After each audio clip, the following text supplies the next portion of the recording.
Everyone, ये तीसरा set है। दो सेट एमसीक्यूज के मैं ऑलरेडी अपलोड कर चुका हूँ। स्टार्ट करते हैं वीडियो को फर्स्ट क्वेश्चन के साथ में।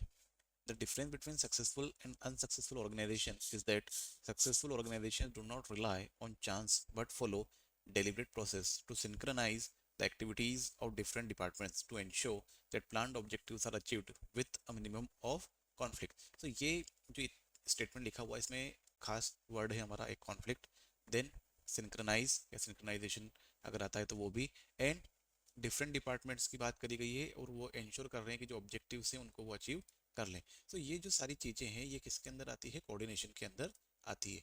इसके पहले के जो दो सेट किए थे उसमें भी फर्स्ट क्वेश्चन जो था वो कोऑर्डिनेशन से रिलेटेड ही था। तो आप ये मान के चलिए कि कोऑर्डिनेशन का एक ना एक ऑब्जेक्टिव जरूर आएगा। Next, Fayol points out the danger and cost of unnecessary labor turnover in one of his principle. Name the principle.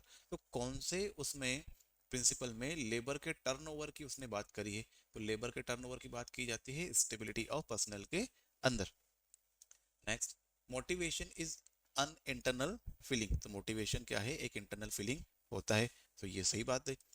The urge, drives, desires, aspirations, striving, or need of human being, which are internal, influence human behavior. This is also true. तो दोनों statement हमारे क्या है? सही है। और ये जो रीजन है ये बता रहा है कि ये जो असर्शन है ये सही है। So both A and R are true. Sorry, A वाला आएगा। Both A and R are true, and R is the correct explanation of A. So इसका आंसर हो जाएगा आपका A. The degree of centralization will depend upon the circumstances in which the company is working. In general, large organizations have more centralization than small organizations. So first statement तो ये गलत हो गया है आपका, because जो centralization है ये इससे डिपेंड नहीं होता है, ये फॉर्मल अथॉरिटी लाइन के ऊपर डिपेंडेंट होता है। लेकिन and because of this reason ये स्टेटमेंट गलत है आपका। सेकंड स्टेटमेंट रीड करते हैं। An organization consists of superiors and subordinates. The formal line of authority from highest to lowest rank are known as scalar chain. तो yes it is true, इसको scalar chain बोला जाता है। तो हमारा पहला स्टेटमेंट गलत है, दूसरा सही है। तो स्टेटमेंट सेकंड इज करेक्ट, ये डी ऑप्शन आपका आएगा इसमें। Next, social affiliation belongingness needs are concern with. ये जो सोशल या फिर अफिलिएशन वाली नीड या फिर बिलोंगिंगनेस वाली जो नीड है ये किससे कंसर्न होती है? सैलरी से नहीं होती है। Affection and friendship, yes belongingness यहाँ पर आता है। स्टेबिलिटी ऑफ इनकम नहीं, पेंशन नहीं। तो आपका ऑप्शन हो जाएगा B. The complete awareness and understanding of the business environment are called. तो अगर आपके पास में कंप्लीट इंफॉर्मेशन है किसकी? बिजनेस एनवायरनमेंट की, तो उसको क्या कहा जाएगा? उसको कहा जाएगा environmental awareness. Next, max flexibility available. इनमें से कौन सा ऑप्शन है जो फ्लेक्सिबिलिटी को अवेलेबल करवाता है? So the option is sales promotion, जो फ्लेक्सिबिलिटी प्रोवाइड करवाता है। The main basis of setting standard is. So standard set करने का जो मेन बेस होता है वो क्या होता है? क्वालिटी होती है क्या? हाँ होती है। ऑल ऑफ दिस देखते हैं आगे। Time yes, quantity yes. तो इसका आंसर क्या हो जाएगा आपका? डी। बिकॉज जो परफॉर्मेंस स्टैंडर्ड सेट करते वक्त हम लोग क्वालिटी भी देखेंगे, टाइम भी देखेंगे, क्वांटिटी भी देखेंगे। तो इसके लिए इसका आंसर जो है वो ऑल ऑफ दिस होगा। Next question, identify the external source of recruitment illustrated by the picture given below. तो ये जो पिक्चर दी गई है यहाँ पर लिखा हुआ है यूनिवर्सिटी लिखा हुआ है इसके ऊपर, एंड ये इंटरव्यूज हो रहे हैं। फाइनली एक बंदा दो हाथ ऊपर कर रहा है। सो जब कॉलेज के थ्रू रिक्रूटमेंट्स होते हैं तो उनको कहा जाता है कैंपस रिक्रूटमेंट। तो इसका आंसर होगा हमारा B. Next, identify the correct sequence of step involve in the communication process. तो कम्युनिकेशन की प्रोसेस में कौन सी फाइनली इसमें से आंसर होगा वो हमें आइडेंटिफाई करना है। तो instead of reading all these things आप क्या करें, आप या तो अलग से बना लें या फिर ये चेक कर लें। जैसे सेंडर सब में है पहले तो चारों ठीक हो गए, लास्ट में जाके देख लो कि आखिरी आखिरी में हमारा क्या होना चाहिए इसके सबसे लास्ट में। तो सबसे लास्ट में जो ऑप्शन हमारे पास में होना चाहिए वो है फीडबैक। तो फीडबैक यहाँ पर आ रहा है, यहाँ पर आ रहा है। तो हो सकता है इन दोनों में से एक हमारा कोई सा भी आंसर होगा। देन सेंडर के बाद में यहाँ पे मीडिया है, यहाँ पे मैसेज है। यहाँ पे डी कोडिंग दे दिया लेकिन यहाँ पर क्या है? एन कोडिंग है। तो हमारा आंसर सही होगा बी वाला। सेंडर होता है, मैसेज आता है, एनकोड किया आता है, मीडिया आता है, डिकोड किया आता है, रिसीवर होता है, एंड देन फीडबैक। तो अगर ऐसी प्रोसेस आपको दे दी जाए तो फर्स्ट चेक फर्स्ट ऑप्शन, मतलब जो सबसे पहले दिया हुआ है फर्स्ट स्टेप जो देके रखिए, and then check last one. तो मोस्ट ऑफ द टाइम ऐसा हो सकता है कि आपको यहीं से आप एलिमिनेट कर पाएं। If not then first second third पे जाएंगे तो इजीली हो जाएगा। थोड़ा सा टाइम बचता है एंड बचाना भी पड़ेगा आपको।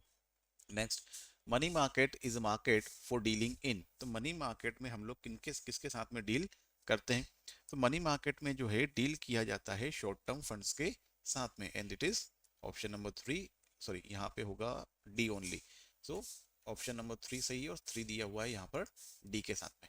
Next, ensures that goods belong to a particular quality and helps in realizing higher prices for higher quality output, standardization, grading। तो यहाँ पर हमें बताना है कि फिल इन द ब्लैंक में क्या आएगा। तो ग्रेडिंग का क्या मतलब होता है कि प्रोडक्ट्स की जो क्वालिटी है उसके बेसिस पे उनकी क्वालिटी कैटेगरी में हम लोग उनको डिवाइड कर देते हैं, और अच्छी क्वालिटी के जो प्रोडक्ट्स हैं उनको हायर उसमें हम लोग बेच पाते हैं। तो यहाँ पे आंसर क्या हो जाएगा हमारा? ग्रेडिंग। स्टैंडर्डाइजेशन और ग्रेडिंग दो ऑप्शन दिए थे, तो इसमें से क्या आंसर होगा हमारा? Grading. Next, match the column to identify the importance of coordination. तो यहाँ पर हमें कोऑर्डिनेशन की इम्पोर्टेंस बतानी है। सबसे पहले दिया हुआ है फंक्शनल डिफरेंशिएशन एंड दूसरा दिया हुआ है स्पेशलाइजेशन। सो और ऑप्शन दिए हुए हैं when all departments have their own objectives policies in their own style of working, एक।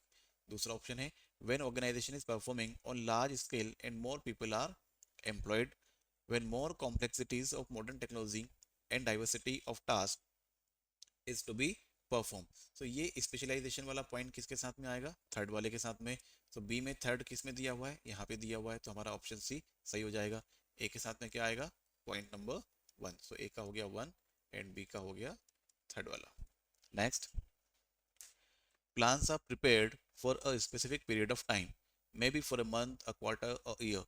At the end of that period, there is a need for new plan to be drawn on the basis of new requirements and future conditions. The feature of planning reflected in the above lines। So ऊपर जो अपन ने read किया है इसमें क्या बताया गया है कि एक प्लान खत्म हुआ फिर दूसरा वापस से बनाना पड़ेगा।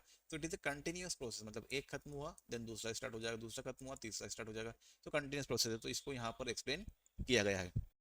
is a very useful source of recruitment for hiring casual or badly workers to whom compensation is provided on daily wage basis।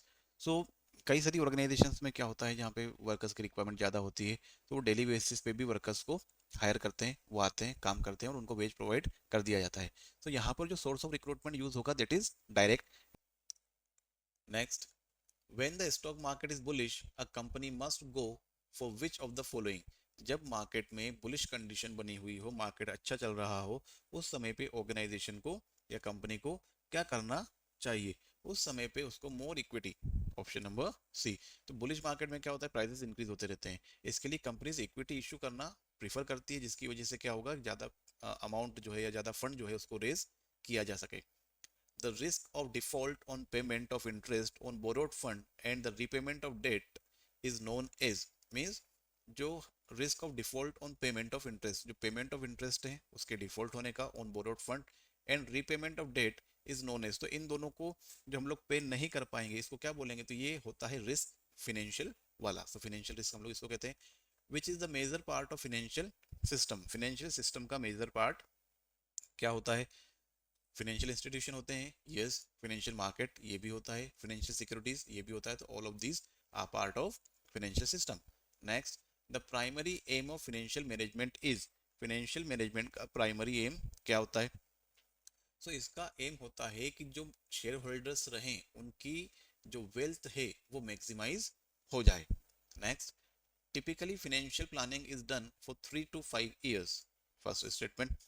then financial planning usually begins with the preparation of a sales forecast।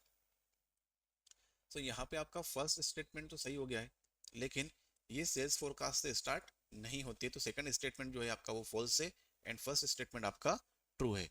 सो यहाँ पे option आएगा second statement नहीं, 1 is correct, option number C. Statement 1 is correct. तो ये आपका third set भी यहाँ पे कंप्लीट होता है and in the similar manner set 4 and set 5 भी मैं अपलोड करूंगा। If you are learning things do subscribe the channel and video को शेयर करें अपने फ्रेंड्स के साथ में। Thank you.